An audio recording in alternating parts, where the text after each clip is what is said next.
A população do Rio assistiu nesta terça-feira a mais letal operação policial já feita em morros da cidade.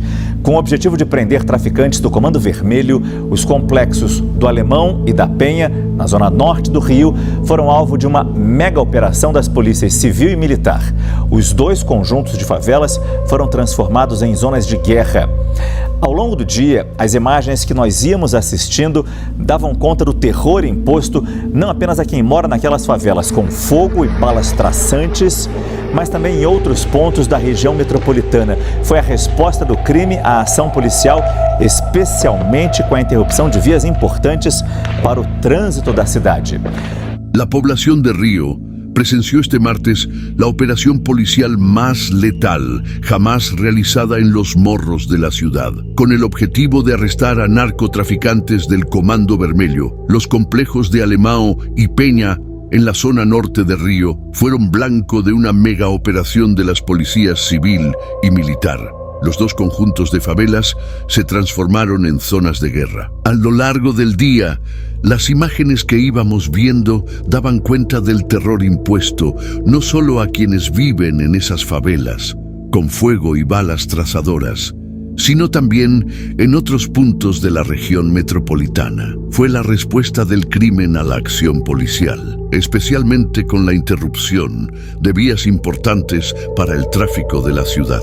El amanecer del 28 de octubre de 2025 llegó más silencioso de lo normal, con el cielo todavía nublado y la brisa suave que soplaba en las calles de la zona norte de Río de Janeiro. Pero ese silencio, que podría sugerir una mañana común, era, en realidad, el presagio de un evento que quedaría grabado en la memoria de la ciudad para siempre. Los complejos de Penha y Alemão, regiones dominadas por el Comando Vermelho, estaban a punto de transformarse en un campo de batalla que nadie podía prever.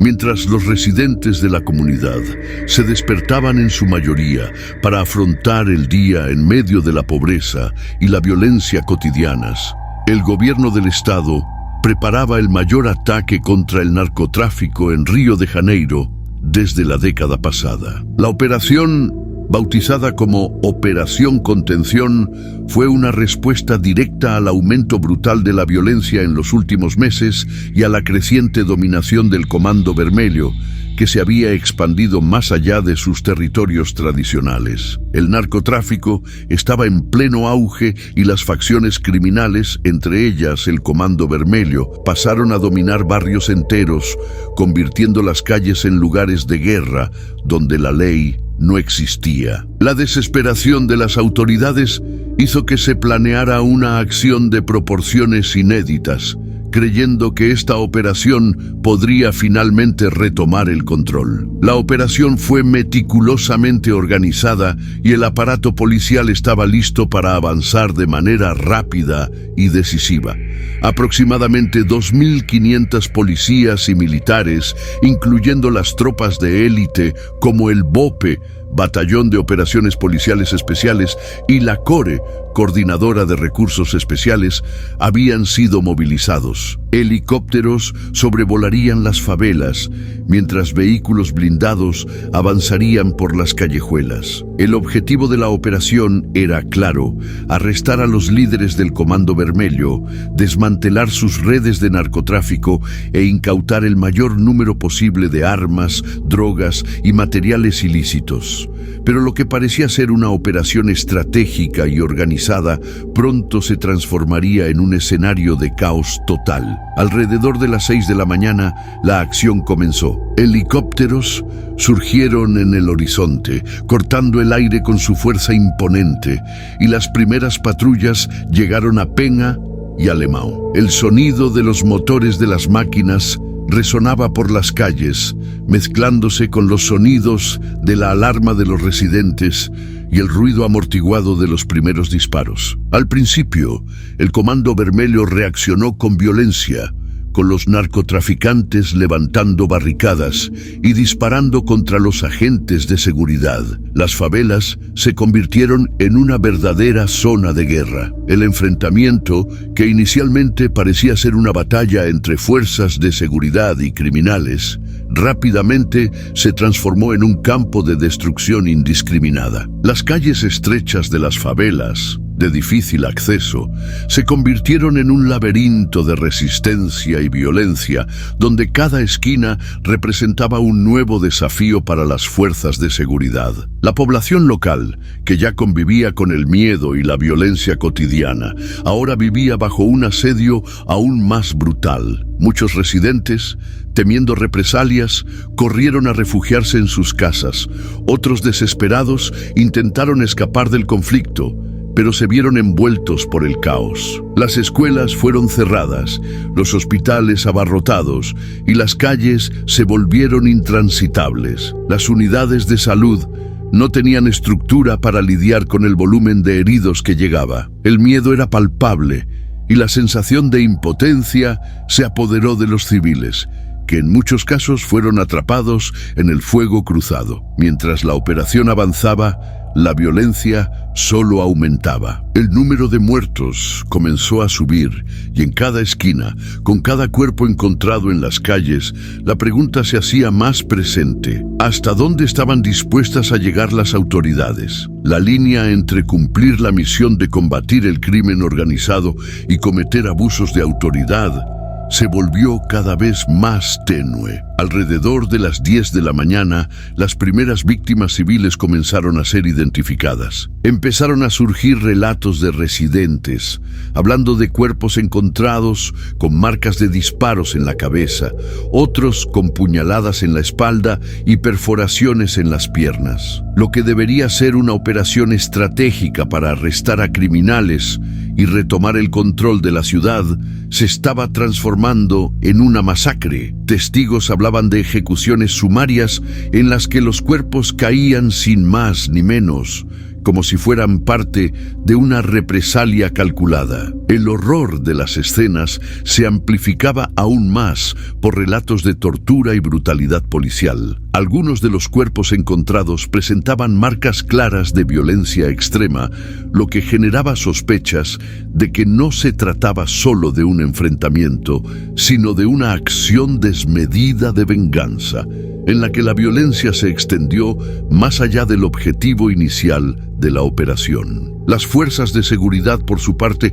continuaban avanzando, pero con cada paso que daban, se alejaban más de la razón por la cual fueron convocadas. La operación, que fue planeada para ser un punto de inflexión en la guerra contra el narcotráfico, estaba causando un efecto devastador en las comunidades. La ejecución de la operación parecía estar más enfocada en el castigo y el terror que en la recuperación de la paz. A lo largo de la tarde, el número de muertos superó los 130 y el caos se extendió a otras áreas de la ciudad. 4 policías habían perdido la vida, pero el número de civiles muertos era alarmante. Las autoridades intentaron justificar la acción, diciendo que el número de víctimas sería inevitable, dado el enfrentamiento armado con la facción criminal. Pero esto no impidió que creciera la indignación pública. Muchos, especialmente los residentes de Pena y Alemão,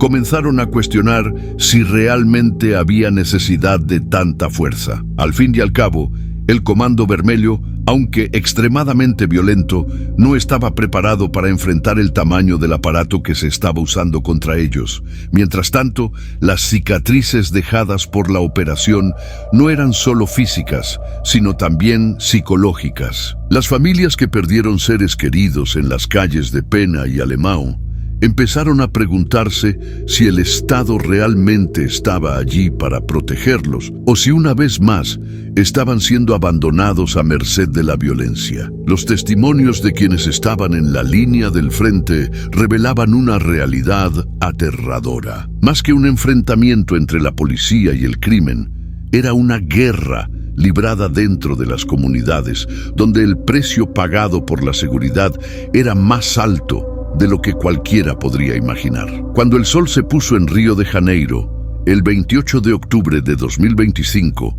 la ciudad estaba lejos de ser la misma. Los complejos de Pena y Alemão lugares donde miles de personas intentan sobrevivir cada día, estaban ahora inmersos en un escenario de inmensa destrucción. Las calles, que normalmente serían recorridas por residentes corriendo a sus trabajos o yendo a la escuela, estaban desiertas, con marcas de sangre y escombros por todas partes. El silencio que acompañó la caída de la noche solo fue interrumpido por los sonidos de sirenas y helicópteros que todavía sobrevolaban, patrullando la zona. Durante el día, la operación se desarrolló con una intensidad creciente. Lo que comenzó con un tiroteo entre policías y narcotraficantes, rápidamente se transformó en una masacre, donde ya no había distinción entre combatientes y civiles. El Comando Vermelho, reaccionando con una violencia sin precedentes, echó mano de cualquier recurso disponible, incluyendo explosivos caseros e incluso drones armados que sobrevolaban las favelas, lanzando pequeños artefactos incendiarios. La respuesta policial fue igualmente despiadada, con tropas del BOPE invadiendo cada callejón, cada calle, como una marea incontrolable de fuego y pólvora. Pero había algo profundamente perturbador sucediendo. En lugar de retroceder o rendirse, muchos de los narcotraficantes resistieron hasta el final, sin dudar, forzando el enfrentamiento a ir más allá de lo esperado. Y conforme la batalla se intensificaba, los daños colaterales se volvían más evidentes. En cada esquina, el enfrentamiento se volvía más sanguinario. El número de muertos no dejaba de subir, y lo más alarmante, muchos cuerpos eran encontrados con señales de brutalidad extrema. Testigos comenzaron a relatar, con voz temblorosa, que muchos de los cuerpos encontrados en las calles no habían sido solo muertos por balas. Además de los disparos, había puñaladas, heridas en los cuerpos que indicaban un nivel de violencia que iba más allá del simple enfrentamiento entre facción y policía. Era como si la guerra librada allí hubiera sobrepasado el límite de la lucha por territorio y se hubiera convertido en una especie de represalia personal. Residentes hablaban de cuerpos de jóvenes, en su mayoría, encontrados con marcas de disparos en la cabeza, otros con puñaladas en la espalda y algunos incluso con perforaciones en las piernas. El terror estaba tan presente que muchos ya no podían distinguir si estaban lidiando con muertes causadas por la policía o por el propio narcotráfico. La línea entre víctimas y criminales se volvió borrosa, una sombra que oscureció la misión de restaurar el orden. En determinado momento, residentes de las favelas comenzaron a rebelarse contra la violencia que se instalaba. Algunos gritaban por la libertad de sus hijos. Otros imploraban para que la policía parara los tiroteos. Pero lo que se esperaba como una operación limpia para arrestar a líderes del narcotráfico se convirtió en una verdadera masacre, con cada lado luchando sin pensar en las consecuencias. La brutalidad de los enfrentamientos era visible en los cuerpos que surgían en las calles, cada uno con una historia no contada. Muchos de los muertos eran conocidos de la comunidad, jóvenes que en gran parte fueron atraídos por el narcotráfico como una salida para la pobreza. Pero al lado de los narcotraficantes estaban los residentes inocentes, aquellos que simplemente estaban en el lugar equivocado a la hora equivocada. La acción de la policía parecía ciega e implacable, sin preocupación por distinguir entre quién estaba armado y quién solo estaba intentando sobrevivir en medio de la guerra. Los relatos de residentes se intensificaron a lo largo del día. Algunas mujeres comenzaron a afirmar, con los ojos anegados en lágrimas, que vieron a sus hijos muertos, alcanzados por balas perdidas o por miembros de la facción intentando escapar del cerco policial. La policía no está aquí para protegernos. Solo nos matan más rápido, decía un hombre mientras cargaba el cuerpo de un pariente. Las palabras de desesperación resonaban por las calles de Pena y Alemão, y la pregunta que se repetía en los relatos de los testigos era: ¿por qué tantas muertes? Entre los muertos, el número de personas sin ninguna participación directa con el narcotráfico aumentaba a cada hora. Madres y padres lloraban la pérdida de hijos que quizás solo habían cometido el error de vivir en un lugar donde el Estado, en lugar de proteger, había decidido atacar con la fuerza bruta. Como siempre, las víctimas estaban en medio del fuego cruzado, siendo parte de un juego que no eligieron jugar. Sin embargo, lo más perturbador fue la aparente falta de coordinación entre las fuerzas de seguridad. Muchos agentes, cegados por la adrenalina del enfrentamiento, estaban disparando sin distinguir las amenazas reales, alcanzando tanto a narcotraficantes como a civiles, provocando un gran número de heridos. Médicos y enfermeros que aún intentaban prestar socorro en el hospital local comenzaron a relatar la gravedad de la situación. Las clínicas y puestos de salud estaban abarrotados de heridos y la mayoría no tenía ninguna vinculación con el crimen. Los hospitales, ya sobrecargados, ahora lidiaban con un número de víctimas que superaba sus capacidades de atención. La gran pregunta que se hacía en ese momento era, ¿estaba la operación cumpliendo su objetivo? Había quienes creían que sí, que la operación estaba alcanzando su blanco, el Comando Vermelho. Pero para muchos residentes, lo que estaba sucediendo allí no se trataba de una acción contra el crimen, sino de un castigo colectivo contra una comunidad que ya había sido dejada al margen de la sociedad.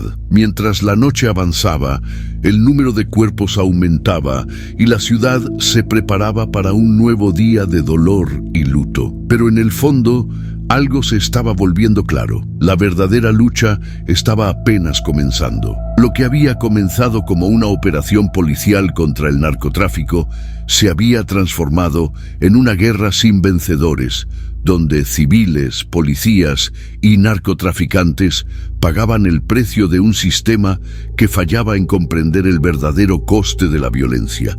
A medida que la noche descendía sobre Río de Janeiro, un manto de silencio aún se cernía sobre Peña y Alemão. El sonido de las sirenas, antes incesante, ahora parecía distante, pero el olor a pólvora y el humo de los incendios continuaban arrastrándose por el aire, impregnando cada rincón de esas comunidades devastadas. En el corazón de la ciudad, mientras el sol se ponía, la verdadera consecuencia de la operación comenzaba a desarrollarse. Las voces de los supervivientes y la reacción de la sociedad a la brutalidad de lo que acababa de ocurrir. El día había estado marcado por una sucesión de muertes, por la desesperación en los ojos de los residentes y por el estruendo del enfrentamiento. Cuando la policía se retiró, dejando tras de sí un rastro de destrucción, lo que quedó fueron los cuerpos, los recuerdos y las marcas de una acción militarizada que parecía más un castigo que una solución. Con más de 130 muertos entre narcotraficantes y civiles, el precio de la pacificación parecía mayor de lo que cualquiera podría imaginar. Los testimonios comenzaron a surgir en las horas siguientes, con residentes, víctimas e incluso miembros de las fuerzas de seguridad intentando entender lo que había sucedido. Sin embargo, había algo profundo y perturbador en las palabras que se estaban diciendo. Testigos relataron escenas de pura carnicería, donde en muchos casos los muertos no estaban involucrados en el enfrentamiento, sino solo intentaban escapar del horror. Muchos no comprendían por qué estaban siendo alcanzados por balas perdidas y ataques de dron, sin siquiera una oportunidad de protegerse.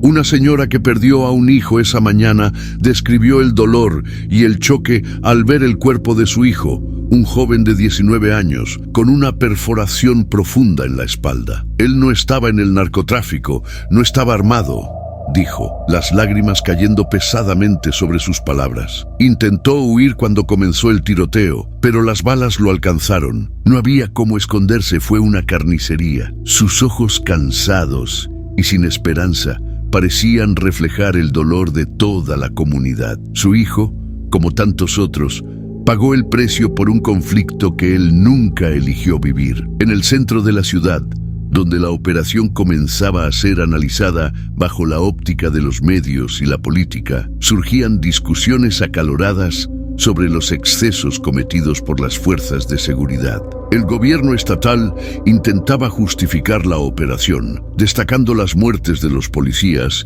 y la necesidad de combatir la violencia del narcotráfico. Pero las preguntas se multiplicaban y el espacio para la justificación comenzaba a reducirse. ¿Es esto realmente la solución para el problema de Río? ¿Estaba el Estado cumpliendo su papel de protección o solo estaba ejerciendo el poder por la fuerza bruta? Muchas voces se levantaron contra la operación, criticando la falta de planificación y la disparidad entre el número de víctimas civiles y la detención de los criminales. La crítica no se limitaba a la acción policial en sí, sino que se expandía al propio sistema de seguridad pública de Río de Janeiro, que parecía desajustado e incapaz de lidiar con la complejidad del problema. Al fin y al cabo, cuando la policía invade una comunidad con tanta fuerza, no solo está combatiendo a narcotraficantes, sino que también está enviando un mensaje a los residentes: vosotros sois los próximos. La operación,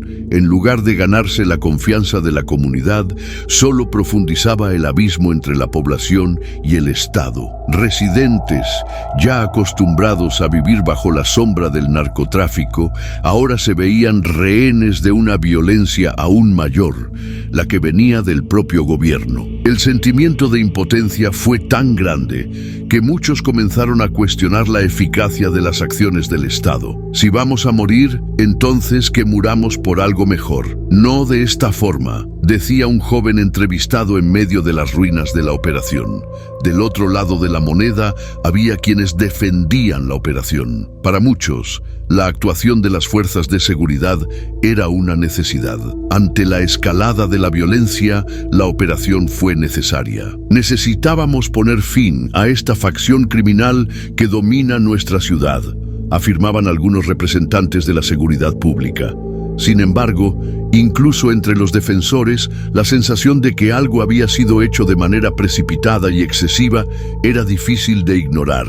El gobierno estatal, presionado por la opinión pública, inició una investigación sobre los excesos cometidos durante la operación. No obstante, las críticas no cesaron. Para muchos, la respuesta del gobierno a la violencia del narcotráfico solo aumentaba el sufrimiento de la población ya vulnerable. La operación no solo falló en alcanzar su verdadera misión de erradicar el crimen, sino que también dejó marcas permanentes en las vidas de cientos de personas.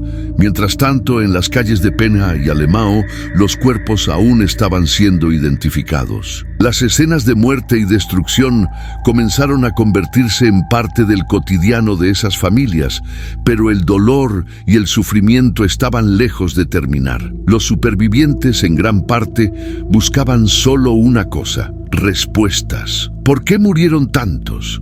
¿Cuál era el propósito de tanta violencia? Esas preguntas y muchas otras continuaban resonando sin respuesta. A lo largo de los días siguientes, la ciudad se enfrentaría a las consecuencias más profundas de la operación. El miedo, la desconfianza y la rabia serían las emociones dominantes entre los residentes, que sabían que la guerra contra el crimen no se resolvería con más sangre derramada. Más que eso, ahora se sentían traicionados por la propia estructura de seguridad pública, que en lugar de traer paz, solo profundizaba el abismo entre los que gobiernan y los que son gobernados. El mayor desafío, sin embargo, aún estaba por llegar. ¿Cómo revertir el ciclo de violencia donde tanto el Estado como el crimen se alimentaban de la misma brutalidad? La respuesta, todavía incierta, parecía estar distante. Pero una cosa estaba clara: Río de Janeiro se había convertido en el escenario de una guerra sin vencedores,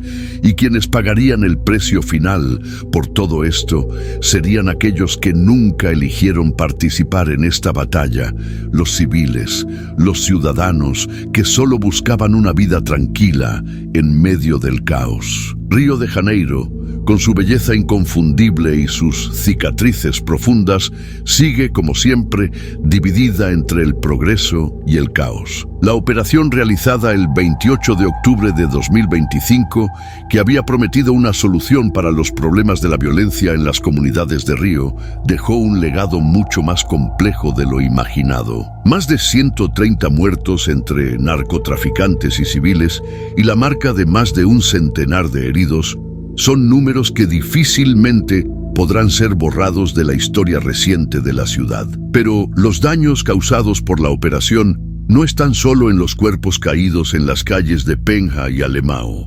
Están también en las heridas que permanecerán abiertas en el alma de la comunidad y en las tensiones que continúan existiendo entre la población y el Estado. En los días que siguieron al enfrentamiento, la ciudad continuó respirando el dolor de un evento que transformó la dinámica de la violencia en Río de Janeiro. Lo que fue planeado como una acción estratégica para erradicar el narcotráfico y retomar el control de la ciudad se transformó en un campo de batalla, donde la línea entre criminales y víctimas fue borrada. El número de muertos, los relatos de brutalidad, los heridos y el sufrimiento de los supervivientes permanecen en el centro del debate político y social. La gran cuestión que se cernía sobre Río y sobre Brasil en su conjunto era: ¿qué se conquistó con esta operación? El objetivo de combatir una facción criminal se logró,